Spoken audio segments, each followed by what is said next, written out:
Hi, you're tuned into My Dad Says Audio. If you've been here before, welcome back. If you're new here, welcome. Today we'll be taking a look at my dad's Rogers transmission line speakers. Dad, what can you tell us about the speakers today? Oh, well, we've got a bit of a in-depth video today on the Chris Rogers transmission line loudspeakers, which featured a couple of weeks ago. I've had bit of a look inside these. As you can see, we've pulled the bass drivers out, and you can see here we've got the crossover network, and I've actually already snipped it out and I've had a look in it before. So I'll just take this out. There we go. Now, I had a bit of a look at this crossover network before, and I managed to dig up the circuit diagram for it, as you can see here. And as it was just a project loudspeaker. You couldn't even buy a kit for it. They gave you all the details of the construction, but there was no kit, so you had to do it yourself. And Chris Rogers, I think, erroneously or mistakenly said that the crossover, it doesn't matter if you use ferrite inductors and electrolytic bipolar capacitors in the crossover. You can see he's used quite a few there. That's Zobel network on the base. He's used electrolytics there, which is in the mid-band. He has used polyesters there and there, which is the tweeter network. And it's fairly neatly laid out. But I had a peek in this and I decided, right, I want to do my usual trick, which is to pretty much rebuild it. And if you just wait a second. So I purchased a whole heap of bits and pieces for it. You can see here, if you look on this here, uses these inductors here. And I think there's another one just there. Okay, so I've got some air cord inductors. This will replace that one. And these ones here, which I had just lying around, will replace those ones. And let's have a look here. Let's see here. You can see here, rather than these caps here, which are on the base network here, there's two inductors.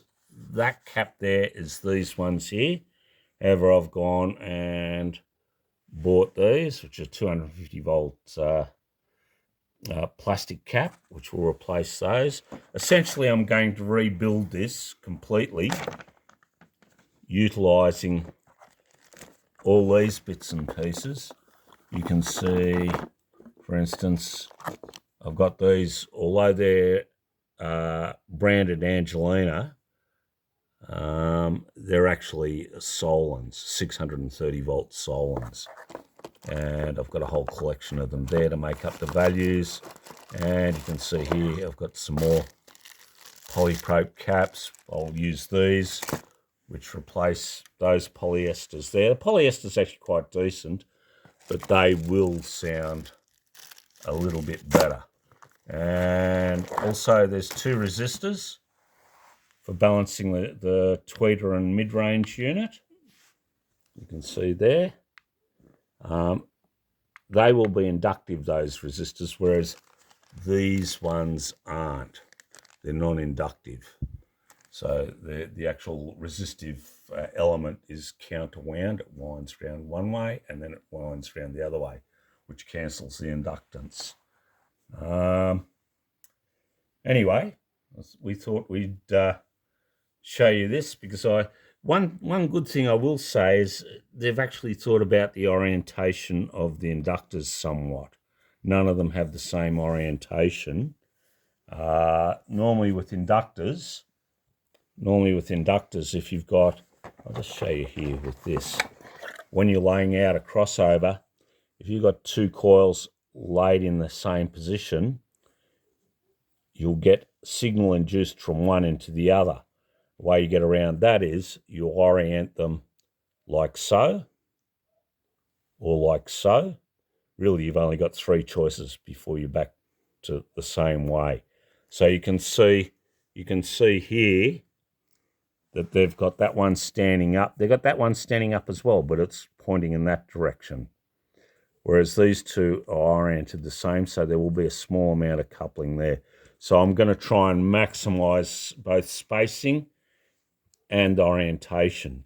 Another thing you might notice with these inductors, which are pretty decent, I've coated them with epoxy resin. If you have a look, they're totally encapsulated in epoxy resin. I don't know if you can see that very well. Maybe if we get a bit more light on it.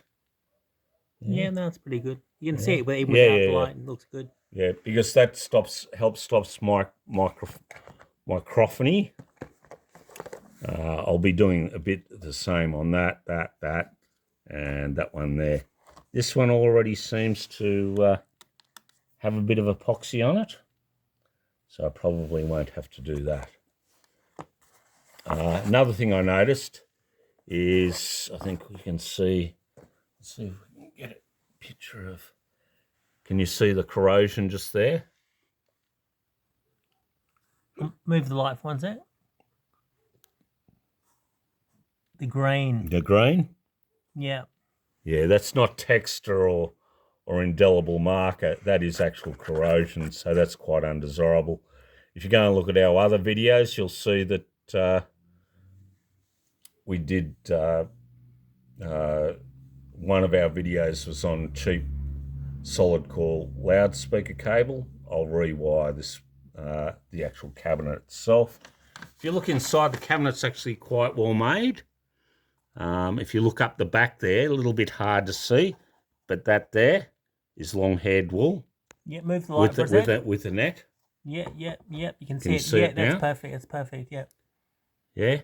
So the box is actually really, really solid. You know, they get quite good marks for how solid the box is, you know, and well constructed. And that shows that they've put the long-haired wool in all the bends in the transmission line. Yeah.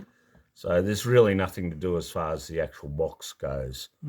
But anyway, we're going to try and upgrade it and see how it scrubs up. So probably the next video on these will be to show you the completed crossover.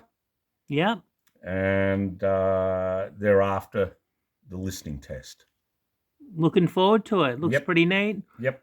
All right, that's it for today. If this is your kind of content, please consider liking, subscribing, sharing, and commenting.